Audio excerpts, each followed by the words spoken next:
है कैसे हम लोग, तो आज की इस वीडियो में आप मुलाजा फरमाएंगे कि बाबर आजम ने एक लड़की को प्रेग्नेंट भी कर दिया और उसको मारना भी शुरू कर दिया है। इसलिए सऊदी अरब में नियोम जैसा शहर जो कि बहुत जदीद टेक्नोलॉजी वाला है वो बनाना चाहता है। कोरोना वायरस एक दफ़ा फिर आ गया सामने और बहुत कुछ।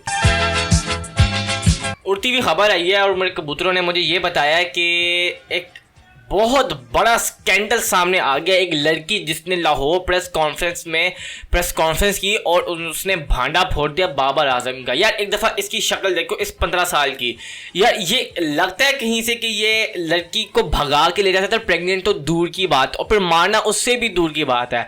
यार तो ये मुझे शक्ल से चू लग रहा है। जो सऊदी अरब में नियोम जो शहर बना आ रहे हैं इसराइल वाले, ये खबर एक बड़ी अजीब सी मुझे लगी है क्योंकि जो इलाका उसने पकड़ा है वो बहुत बंजर है।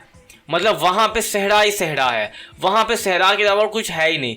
देखो यहाँ पे भी इसका कंसेप्चुअल क्या हो रहा है। देखो इसराइल चाहता है कि वो अपना पॉजिटिव इमेज दिखाए, जबकि उसका एक काफ़ी नेगेटिव इमेज है सामने। पासिंग के सामने तो बहुत बड़ा नेगेटिव इमेज है।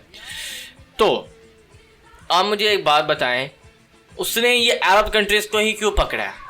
मतलब वो किसी और मुस्लिम कंट्रीज़ को पकड़ सकता था। क्योंकि मैं बताता हूँ क्यों। क्योंकि आप जो यहूदी जो किताब पढ़ते हैं उसके मुताबिक वक्त आखिरत में ग्रेटर इसराइल बनेगा, जो कि इसराइल की पीक होगी। वो इसलिए लिखा हुआ है क्योंकि उनके मज़हब के मुताबिक ये जो ग्रेटर इसराइल है ये बहुत जदीद होगा। मतलब यहाँ पे आप समझ लें जैसे वो डोरेमोन नहीं होता था, 22वीं सदी का डोरेमोन होता था, वो गाड़ियाँ हवाओं में उड़ रही होती थी, सब कुछ हवाओं में उड़ रहा होता था। तो ये वो वाला सीन है। ये लिखा हुआ था कि वो गधे पे बैठ के सवारी करेगा जो 40 दिन के अंदर पूरी दुनिया का सफ़र निकाल के भाग जाएगा। मुझसे शादी करोगी, मुझसे शादी करोगी। सना खान की शादी हुई है मौलवी अनस साहब से, और जब से उनकी शादी हुई है मौलवी साहब के तो दांत ही नहीं अंदर हो रहे उनके। जब भी मैंने फोटो देखी 32 के 32 बाहर, यार इतनी खुशी। मतलब मुझे लग रहा है कि मौलवी साहब ने ये सोचेगा कि मुझे ना दीन पे चलने का जो सिला है ना वो अभी मिल चुका है, मुझे अब आगे जो हुड़े वूड़े हैं मुझे नहीं चाहिए। खैर अल्लाह इन दोनों को खुश रखे। सना खान को मैं काफ़ी सरप्राइज हूँ कि बॉलीवुड जो जिस्म की नुमाइश के अलावा कुछ और दिखाता नहीं है, वहाँ से छोड़ के वो दीन की तरफ आए। और खबर ये आई है कि उन्होंने बताया है कि जब वो हज करेंगे तब उनको एहसास हुआ कि मैं हज भी देखो किस पैसों से करने जा रही हूँ, हलाल पैसे नहीं, हराम पैसों से। कल अभी 92 न्यूज़ पे एक बहस चल रही थी कि ये जो तुर्कियों के जो ड्रामे लग रहे हैं, क्या ये पाकिस्तान को टिच तो नहीं कर रहे, क्या इससे हमारी साख तो नहीं मुतासर हो रही, क्या हमारा ये तो नहीं हो रहा, वो तो नहीं हो रहा।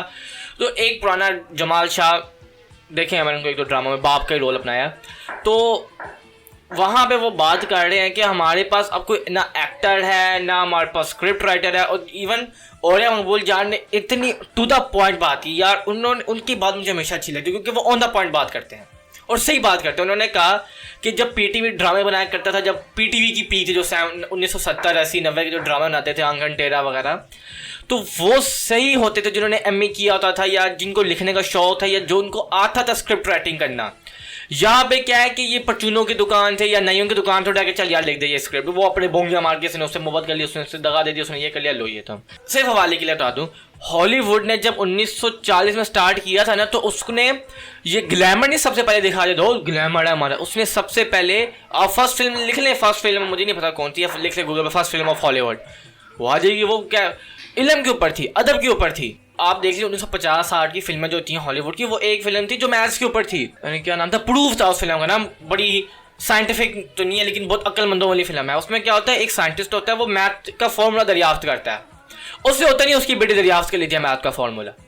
अब मैथ के ऊपर कोई फिल्म बनाता था वो तो एक डब्बा सब्जेक्ट है मैथ्स, वो तो मैथ देखे तो वैसे ही, वो भी कैलकुलस और ज्योमेट्री और एनालिटिकल ज्योमेट्री, वो तो वैसे ही सर खाती है हमारा। डॉलर की कीमत में उतार चढ़ाव आ रही है। देखो यार इस टाइम डॉलर बहुत ज़्यादा फ्लक्चुएट कर रहा है। एक टाइम से जब डॉलर बहुत ऊपर जा रहा था, एक टाइम आ गया जब डॉलर बहुत नीचे आ रहा था, अब फ्लक्चुएट कर रहा है। डॉलर इस टाइम 160 रुपये के महज। देखो डॉलर का फ्लक्चुएट करना ये भी बहुत अच्छी साइन है कि ऊपर नीचे हो रहा है, ठीक है, वो हम ट्रेडिंग, लेकिन अगर ये दोबारा बढ़ना शुरू हो जाता है तो ये एक दोबारा से एक मुसीबत की अलामत है। माशाल्लाह आजकल हमारी फिरदौस आपा जो हैं वो टीवी पे बहुत रूनुमा हुई हैं।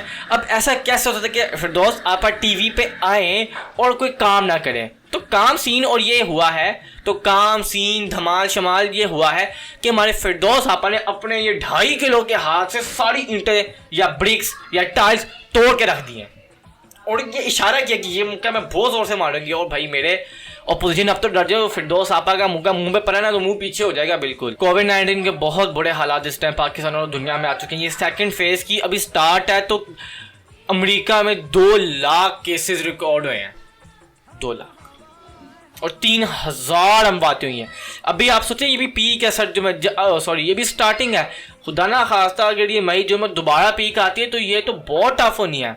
और WHO का जो वो हबशी बंदा है जो कि सिर्फ उसका काम टीवी पे आके डराने का है, उन भाई साहब ने फरमाया कि ये जो है कोरोना वायरस ये फर्स्ट फेज से बहुत खतरनाक है। और भाई मैंने तू तो ना आया करो, तुम लोग बस बैठ के ये सोच रहे थे कि अब हम कौन सी स्टेटमेंट यूज़ करें कि जिसको हम पूरी दुनिया में पब्लिश करके डराएं। तो भाई मेरे इस तरह काम नहीं होता। आप बस ये बताएं कि इसकी प्रिवेंशन क्या है, क्या करना है क्या नहीं करना, इसका पता दे जरा मुझको बता। ये नया है वेलो साउंड सिस्टम। पहले मुझे लगा था कि ये कोक स्टूडियो का सेकंड वर्जन, मतलब लिखेंगे कोक स्टूडियो 2.0 या कोक स्टूडियो, कुछ भी नाम रख लेंगे। I am just impress about this.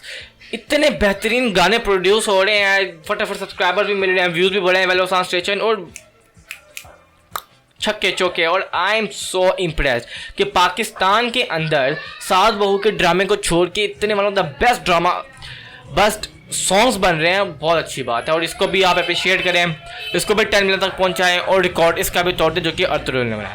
Recently खबर है कि पाकिस्तान के जो प्राइम मिनिस्टर उन्होंने ISI के हेडक्वार्टर्स में दौरा किया। अब ये बहुत ज़्यादा इंपॉर्टेंट है, वो इसलिए क्योंकि देखिए इसराइल इस टाइम पूरे जोश में कि किसी ना किसी तरीके से वो पाकिस्तान को काउंटर कर ले। वो अरब को भी कह रहे हैं कि भाई आपका ये दोस्त है पाकिस्तान, बहुत आपकी इसकी बनती है, तो आप इसको भी इधर यस करा लो, थोड़ा सा ना यस कराओ इधर। लेकिन पाकिस्तान है वो यस होने का तैयार नहीं है। वो कहते हैं कि भाई तुम क्यों उसके पास जा रहे हो, बाप का भाई लगता है क्या या चाचा लगता है तुम्हारा। मुबारक मुबारक मुबारक, लाहौर दोबारा से दुनिया का सबसे पोल्यूटेड तरीन शहर करार पा गया है। सबसे पहले लाहौरी इसके लिए तालियां बजाएं, गेट रेडी फॉर लाहौर। इतना इसका रकबा है ना, आपने जरूर अपने वाले ने सुना होगा कि कराची लाहौर मल्टीप्लाई 4 = कराची, लेकिन आबादी को इतना फ़र्क नहीं है, बहुत थोड़ा सा फ़र्क है। कराची की 1.7 है, उसकी 1.4 मिलियन है।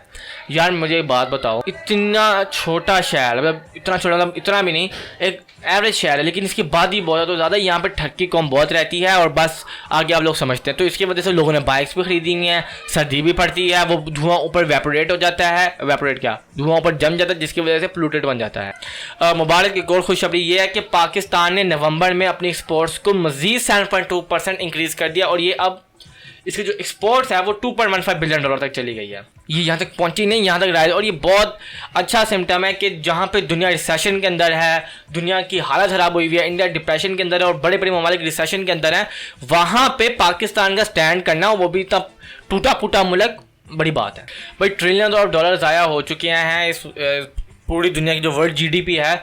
अब यहाँ अगर लेट्स सपोज हम रिवाइव भी करते हैं तो ये मुश्किल है $1 ट्रिलियन को वापस लेके आना। आपके महज चंद 20 से 25 ममालिक हैं जिनकी जो GDP है वो 1 ट्रिलियन से ऊपर है। अब उसमें से भी आपके इंग्लैंड, बेल्जियम, फ्रांस कह रहा हूँ, England, Belgium, India, Australia, America और 1-2 और मुल्क हैं लेकिन वो कम रिसेशन के अंदर हैं, रिसेशन में हैं। अब उनके पास जब पैसा ही नहीं है, अरब तो वैसे ही रिसेशन के अंदर डूबे हुए हैं ना, हम अरब की बात ही नहीं करते, अरब भी तबाह हो चुका है, मतलब वो भी रिसेशन के अंदर है। अरब की GDP भी $1-2 ट्रिलियन है, तबाह है, बैठा हुआ है। अगर आपको मेरी वीडियो सबसे पसंद आई है तो लाइक शेयर कमेंट कर दीजिएगा। वेट भाग कहाँ रहे हो, सब्र करो थोड़ा सा, भागो मत। मेरी बात सुनो, मैंने एक अनाउंसमेंट या एप्लीकेशन, एक दरख्वास्त है आपसे कि देखो मेरे भाइयों, अगर किसी को मैपिंग का थोड़ा बहुत इल्म है या जो ग्लोबल मैप को पता है कि यार ग्लोबल मैप को किस तरह रिप्रेजेंट करते हैं वीडियोस के अंदर, तो वो मुझे कोई सॉफ्टवेयर बता दे जो फ्री हो, मतलब पैसे में ना हो, नेक बंदा जो कि मदद करने की कोशिश में है, तो वो मुझ जैसे नाचीज़ इंसान की मदद कर सकता है। अल्लाह उसका भला करे। अल्लाह हाफिज़।